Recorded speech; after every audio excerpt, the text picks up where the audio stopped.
तो भोलेनाथ ने भी सोचा कि भाई मैं भी तो श्रृंगार करके मेकअप करके जाऊं।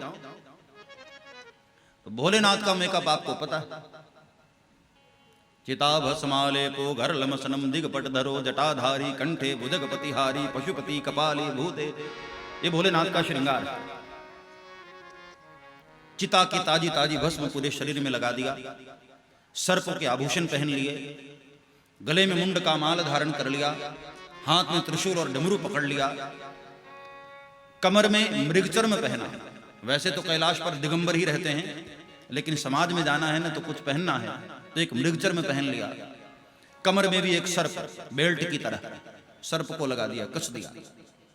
कान में कुंडल की जगह 2 बिच्छू लटक गए, जटाओं को समेटकर मुकुट बना लिया और श्रृंगार करके भोलेनाथ पहुंचे हैं गोकुल। लेकिन यहां आकर के देखा तो यहां नंद बाबा के द्वार पर भीड़ लगी, कोई अंदर घुसने ही नहीं दे रहा। बड़ा प्रयास किया भोलेनाथ ने, बड़ी कोशिश की, लेकिन कोई घुसने नहीं दे रहा। भोलेनाथ ने सोचा अब तो ऐसे तो मैं बता भी नहीं सकता हूं कि भाई मैं शंकर हूं, मुझे अंदर जाने दो। क्योंकि ब्रज के लोग बड़े तेज होते हैं, यदि उनको कह दिया जाए ना कि मैं शंकर भगवान हूं, तो ब्रज के लोग कहते तुमसे बड़ा शंकर मैं हूं, चलो पीछे हटो। भोलेनाथ बड़े परेशान, कैसे दर्शन हो। जमुना के किनारे उदास बैठ गए भोलेनाथ और मन ही मन कन्हैया को पुकारने लगे कि कन्हैया तू भी चुपचाप सोया, मैं इतनी दूर से दर्शन करने के लिए आया हूं, तो तुम भी तो कुछ करो। भगवान ने सोचा कि भोलेनाथ भी भोले ही हैं, अरे मैं कर क्या सकता हूं, छोटा हूं अभी। तो भोलेनाथ रो रहे थे, वहां दर्शन नहीं हो रहा था। तो भगवान ने भी सोचा कि हाँ हाँ हमें भी रोना ही चाहिए, और बालक तो है ही। और ऐसे रोना शुरू किया कन्हैया ने, ऐसे रोना शुरू किया, मैया तो डर गई, मैया घबरा गई। मैया ने नंद बाबा से कहा सुनो जी देखो लाला को क्या हुआ। बहुत सारी गोपियां गोद में लेकर के चुप कराना चाहती हैं, लेकिन चुप ही नहीं हो रहे। मैया दुग्धपान कराना चाहती, लेकिन दूध भी नहीं पी रहे। मचल गए कृष्ण। तो माताओं का पुराण दुनिया से अलग होता है।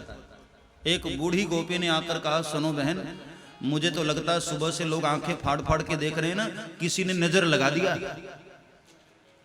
बरसाने की कोई गुजरिया लाल पे टोना कर गए हुए, किसी ने लाल पर टोना कर दिया, जादू कर दिया, किसी ने नजर लगा दी। यशोदा मैया बेचारी भोली हृदय की, यशोदा ने कहा कि हाँ हाँ बहन तुम ठीक कह रही हो, तभी तो लाला दूध भी नहीं पी रहा है। लेकिन एक गोपी ने कहा तू चिंता न कर मैया, आजकल हमारे ब्रज में बड़े बड़े सिद्ध महात्मा आए हैं, अभी मैं देखती हूं कोई महात्मा मिल जाए तो मैं लेकर आती हूं। और वो गोपी निकली, ढूंढती हुई पहुंच गई जमुना के तीर पर, और वहां भोलेनाथ त्रिशूल गाड़ कर बैठे हुए। जैसे ही भोलेनाथ को देखा, भोलेनाथ भी समझ गए कि जरूर अंदर कोई नाटक शुरू कर दिया है कन्हैया ने, वरना महल के अंदर दासी रहने वाली यहां क्यों। वो दासी सीधे चलती हुई भोलेनाथ के पास आई, बाबा जय श्री कृष्ण। भोलेनाथ ने कहा जय श्री कृष्ण, कहो यहां क्यों आई हो। गोपी ने कहा बाबा आपको देखकर ऐसा लगता है कि आप तंत्र मंत्र करने वाले कोई महात्मा है। बाबा क्या किसी को नजर वजर लग जाए तो आपको उतारना आता है क्या। भोलेनाथ समझ गए कि नजर का मामला है क्या। भोलेनाथ ने कहा अरे मेरा नाम ही भूतनाथ है, बड़े बड़े भूतों को मैंने भगाया है। भाव के गण भूत भयंकर भूतल नाथी अधंकर ते नकते ढम कर बाज डकंकर कंकर ते कैलाश कले।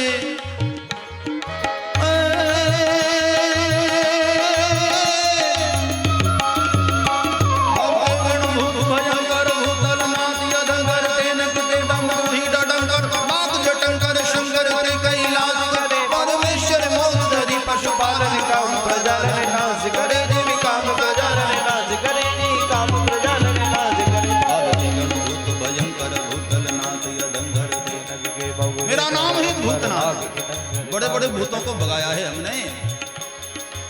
बता किसको नजर लगी। दासी ने कहा कि बाबा, महल में नंद बाबा के लाला को किसी ने नजर लगा दिया। भोलेनाथ इशारा समझ गए, कहा कि चलो मैं भी चलकर देखूं कहां की नजर लगी है उसे। और वो गोपी लेकर के आई, लेकिन भोलेनाथ ने आकर कहा कि देखो गोपी, मैं अंदर तो नहीं जाऊंगा, मैं योगी राज हूं, लाला को लेकर बाहर आ। गोपी ने कहा कि ठहरो महाराज, मैं लाला को लेकर बाहर आती। और गोपी ने जाकर के यशोदा मैया से कहा, ओ मैया, लाला को लेकर जल्दी बाहर चलो, एक बड़े उच्च कोटि के महात्मा आए हैं। मैया ने कहा, कौन आया? भोलेनाथ आनंद मग्न हो गए, दर्शन करके बहुत आनंद हुआ। अब जैसे ही भोलेनाथ की समाधि लगी ना, तो गले में जो शेषनाग है, उन्होंने सोचा कि चलो बहती हुई गंगा में मैं भी स्नान कर लेता हूं। अब इतने करीब आए हैं तो जरा मैं भी तो पांव छू ही लो ना। अब गले के शेषनाग फणा फैलाए हुए कन्हैया के ऊपर मंडराने लगे, लाला का पांव छूने के लिए। कन्हैया ने भी सोचा है कि बाबा जी के पास खिलौने बड़े अच्छे अच्छे हैं, और अपने हाथों से पकड़ने की कोशिश करने लगे। अब ये दृश्य मैया ने देखा तो मैया तो एकदम घबरा गई। मैया ने कहा, ओ बाबा, ये पकड़ो अपने नाग को। और भोलेनाथ की जब नजर खुली और भोलेनाथ ने ये लीला देखी प्रभु की, भोलेनाथ बहुत हंसे। कहा, मैया अब सच बता दूं, ये तेरा लाला कोई साधारण नहीं है मैया, काली नाग नथैया आज तेरे घर आया है मैया, शेष नाग पर शयन करने वाला आज तेरे घर आया है। तू धन्य हो गई माता, जो लाभ बड़े बड़े ऋषि मनीषियों को नहीं प्राप्त हुआ, भगवान ने वो लाभ तुझे दिया है मैया, बहुत किस्मत वाली। और 5 परिक्रमा करके भोलेनाथ भगवान को वंदन करते हुए दर्शन करके वहां से पधारे। धीरे धीरे धीरे समय बीता, आई चतुर्दशी। आज कन्हैया ने एक और नई लीला कर दी, अपने अवतार कार्य का श्री गणेश कर दिया प्रभु ने।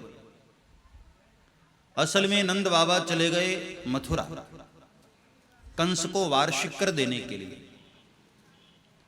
और वहां मथुरा से कंस ने ये पता लगाने के लिए पूतना को भेजा कि आखिर में वसुदेव और देवकी की जो 8वीं संतान है वो ब्रजमंडल में ही कहीं आई है, जरा पता करो कहां है।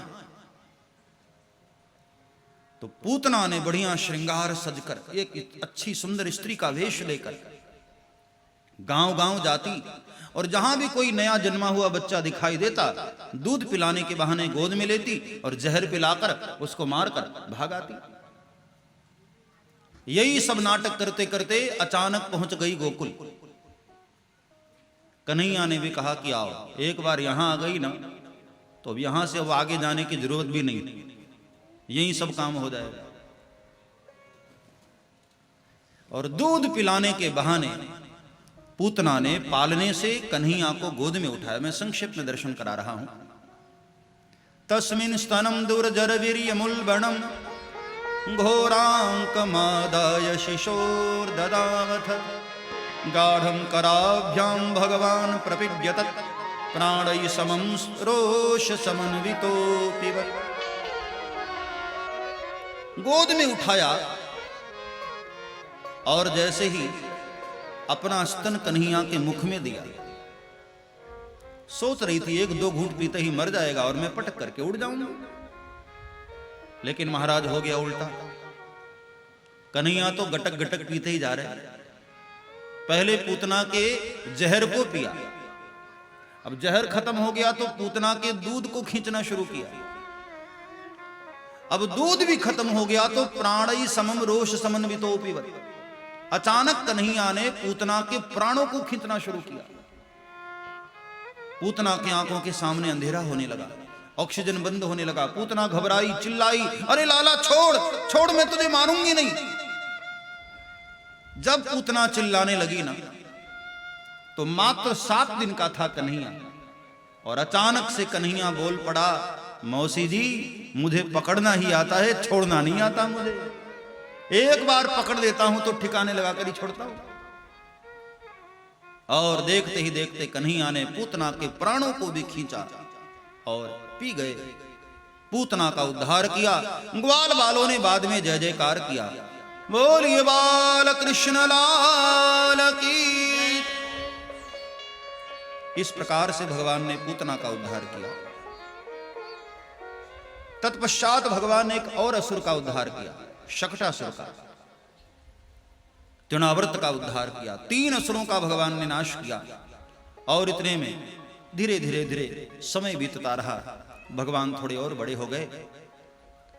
आज यदुवंशियों के जो आचार्य हैं गर्गाचार्य महाराज, वसुदेव महाराज ने मथुरा से उनको गोकुल भेजा और गर्गाचार्य महाराज के द्वारा इन दोनों बच्चों का नामकरण हुआ। असल में गर्गाचार्य महाराज यदुवंशियों के आचार्य हैं, इसलिए नाम गुप्त रूप से हुआ। गौशाले में एकदम एकांत में नामकरण हुआ भगवान का।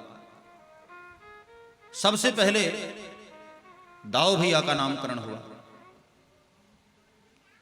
कहा कि नंद बाबा, अयम रोहिणी पुत्रो रमयन सौहृदो गुणैः आख्यास्यते रामैति बलाधिक्यावलंबिदुः। ये रोहिणी का पुत्र है ना। वैसे तो इनका नाम राम रखे जाने की उम्मीद थी, लेकिन बल की अधिकता के कारण दुनिया इनको बलराम के नाम से पुकारेगी। और बलराम नाम सुनते ही छोटे छोटे बच्चों ने जय जयकार शुरू कर दिया, बोलिए बलराम जी महाराज की। बड़ा प्यारा नामकरण किया बलराम। बलराम के बाद अब बारी आई यशोदानंदन की। जब यशोदानंदन के ऊपर नजर गई ना, तो गर्गाचार्य महाराज थोड़ी देर के लिए समाधिस्थ हो गए, आंख बंद हो गई। नंद बाबा ने कहा, बाबा क्या हुआ, मेरे बच्चे का भी तो नामकरण कर दीजिए। गर्गाचार्य जी ने हंसते हंसते कहा, नंद बाबा इस बच्चे का नामकरण मैं क्या करूं, इसको तो जब जब भी मैं देखता हूं, सच बताऊं मैं अपना भी नाम ठिकाना भूल जाता हूं। क्या सौंदर्य है, क्या तेज है।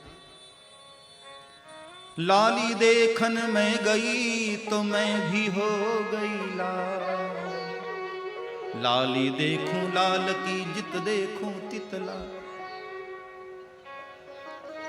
आपके लाला का स्वरूप ऐसा है नंद बाबा, जो भी इसको देखता है वो अपना नाम ठिकाना भूल जाता है। इनके नाम अनेक अनूपा, मैं नृप कहब स्वमति अनुरूपा। इनके नाम, इनके तो बहुत सारे नाम, बहुनि सन्ति नामानि रूपाणि च सुतस्य ते गुणकर्मानुरूपाणि तान्यहं वेदनो जना गुणकर्मानुरूपाणि। इनके नाम अनेक अनूपा। हर युग में इनका अवतार होता है नंद बाबा, और हर युग में इनके अलग अलग वर्ण होते हैं। इदानीं कृष्णताम, अब की बार जो इनका वर्ण है कृष्ण है, इसलिए इस युग में इनका नाम होगा श्री कृष्ण। बहुत प्यारा नामकरण। और ग्वाल वालों ने जय जयकार करना शुरू कर दिया, बोलिए बाल कृष्ण लाल की। सब्सक्राइब करें श्री चिन्मयानंद बापू जी के YouTube चैनल को और हमारे वीडियोस को सबसे पहले देखने के लिए बेल आइकॉन को दबाना न भूलें।